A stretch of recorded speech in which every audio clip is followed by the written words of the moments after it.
Hey this is Deepak and you are watching LLB junction. दोस्तों मेरे इस YouTube चैनल एलएलबी जंक्शन में आपका बहुत बहुत स्वागत है। दोस्तों सोशल मीडिया में आजकल एक बहुत ट्रेंडिंग टॉपिक चल रहा है आर्टिकल 30 के बारे में। दोस्तों यहाँ पे हम लोग देख रहे हैं कि बहुत सारे लोग अपना अपना विचार प्रकट कर रहे हैं कि बहुसंख्यक लोगों को उनके अधिकारों से वंचित किया जा रहा है और अल्पसंख्यक लोगों को बढ़ावा दिया जा रहा है। दोस्तों आज इस वीडियो के माध्यम से हम लोग ये जानने की कोशिश करते हैं कि आर्टिकल 30 आखिर है क्या। उसके लिए आपको ये पूरा वीडियो देखना पड़ेगा ताकि आप इस चीज को अच्छे तरीके से समझ पाओ कि आखिर आर्टिकल 30 है क्या।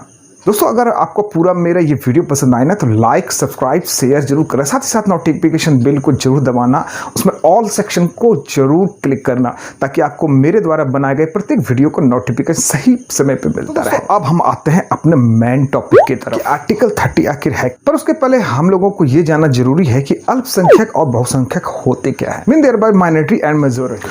अल्पसंख्यक समुदाय और बहुसंख्यक समुदाय ये क्या होता है, उस चीज को जानने के लिए हम कश्मीर की तरफ जाते हैं। कश्मीर में हिंदू पंडित हैं और मुस्लिम हैं। हिंदू पंडित की जो संख्या है वो कम मात्रा में है, जिसे हम अल्पसंख्यक के रूप में देखेंगे। वहीं जो मुस्लिम समुदाय की जो संख्या है वो ज्यादा संख्या में है, उसे हम बहुसंख्यक के रूप में देखेंगे। इन देयर बाय जो हमारे कश्मीरी पंडित है वो माइनॉरिटी में आते हैं और जो मुस्लिम भाई लोग हैं वो मेजोरिटी में आते हैं। आई होप आपको माइनॉरिटी और मेजोरिटी यानी अल्पसंख्यक और बहुसंख्यक समुदाय में अंतर समझ में आ गया होगा। अब हम चलते हैं अपने विशेष मुद्दे की तरफ कि आर्टिकल 30 आखिर है। भारतीय संविधान में आर्टिकल 12 से लेकर 35 तक मौलिक अधिकारों का प्रावधान दिया गया है। Mean thereby fundamental rights. वही कॉन्स्टिट्यूशन ऑफ इंडिया जो संविधान का जो भाग 3 है भारतीय नागरिकों के लिए मौलिक अधिकारों का बात करता है। पर यहाँ हम देखेंगे आर्टिकल 30 हमें क्या कहता है। भारतीय संविधान का जो आर्टिकल 30 है ना दोस्तों, वो अल्पसंख्यक वर्गों के लिए शैक्षणिक संस्थान की स्थापना करने और उसके संचालन करने के बारे में है। वही आर्टिकल 30 सब क्लॉज 1 कहता है कि धर्म या भाषा पर आधारित सभी अल्पसंख्यक वर्गों को अपनी रुचि की शिक्षा संस्थाओं की स्थापना और प्रशासन का अधिकार होगा। अब हम आते हैं आर्टिकल 30 सब क्लॉज 1A की ओर। आर्टिकल 30 सब क्लॉज 1A कहता है कि किसी अल्पसंख्यक वर्ग द्वारा स्थापित और प्रशासित शिक्षा संस्था की संपत्ति के अनिवार्य वर्जन को सुनिश्चित करता है। अब थोड़ा गौर फरमा लेते हैं आर्टिकल 30 सब क्लॉज 2। आखिर आर्टिकल 30 सब क्लॉज 2 क्या कहता है। यह कहता है कि शिक्षा संस्थाओं को सहायता देने में राज्य किसी शिक्षा संस्था के विरुद्ध इस आधार पर विभेद नहीं करेगा कि वह धर्म या भाषा पर आधारित किसी अल्पसंख्यक वर्ग के प्रबंधन में है। तो दोस्तों अगर यहाँ पर देखा जाए तो यहाँ बहुत प्रकार की कंट्रोवर्सी पैदा हो जाती है। अगर इसको सही तरीके से समझा जाए तो कुछ लोग इसको अलग तरीके से समझ रहे हैं, कुछ लोग उसको अलग तरीके से समझ रहे हैं। हम यहाँ डिस्क्राइब करते हैं कि आखिर उनका जो मत ये भ्रम पैदा करने वाला आया, वो आखिर आया तो आया कहाँ से। अब दोस्तों हम यहाँ थोड़ा इसका विश्लेषण करते हैं और डीप स्कैन करते हैं कि आखिर ये जो कंट्रोवर्सी पैदा हुई तो हुई आखिर कहाँ से। कंट्रोवर्सी का मुद्दा है वहाँ ये है कि जो बहुसंख्यक लोग हैं उनको उनके अधिकारों से वंचित किया जा रहा है। जैसे मुस्लिम समुदाय के लोग हैं वो कुरान की शिक्षा अपने मदरसों में दे रहे हैं, लेकिन जो हिंदू लोग हैं वो अपने स्कूल में गीता का पाठ नहीं करा सकते। ये कंट्रोवर्सी आजकल सोशल मीडिया में ट्रेंडिंग चल रही है। थोड़ा इसका विश्लेषण कर लेते हैं कि आखिर इसकी वजह क्या है।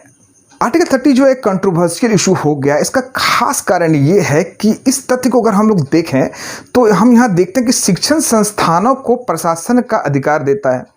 इसका अर्थ ये है कि सरकार अल्पसंख्यक शिक्षण संस्थान के खासी निकाय यानी जो इंडिविजुअल सेंटर्स हैं कि गठन और प्रबंधन पर किसी भी प्रकार का नियंत्रण लागू नहीं कर सकती है। यानी जो सरकार है ना, यहाँ पे किसी प्रकार का हस्तक्षेप नहीं कर सकती है। यहाँ तक कि घोर भ्रष्टाचार की स्थिति में भी सरकार हस्तक्षेप नहीं कर सकती है और ना ही प्रभार संभाल सकती है।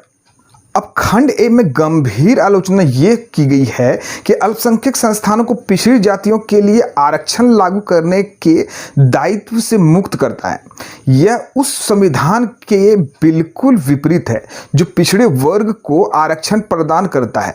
अनुच्छेद 30 में गैर सहायता प्राप्त जो अल्पसंख्यक संस्थान को भी गरीबों के लिए 25% सीट आरक्षित करने की जिम्मेदारी से मुक्त करता है, जैसे कि शिक्षा के अधिकार अधिनियम में निर्दिष्ट है। यहाँ मेन मुद्दा जो है दोस्तों यहाँ ये है कि यहाँ ये कह रहे हैं कि जो अल्पसंख्यक लोग हैं उनको आरक्षण का लाभ मिल रहा है 25% तक का, और जो बहुसंख्यक लोग हैं उनको कुछ भी नहीं मिल रहा है।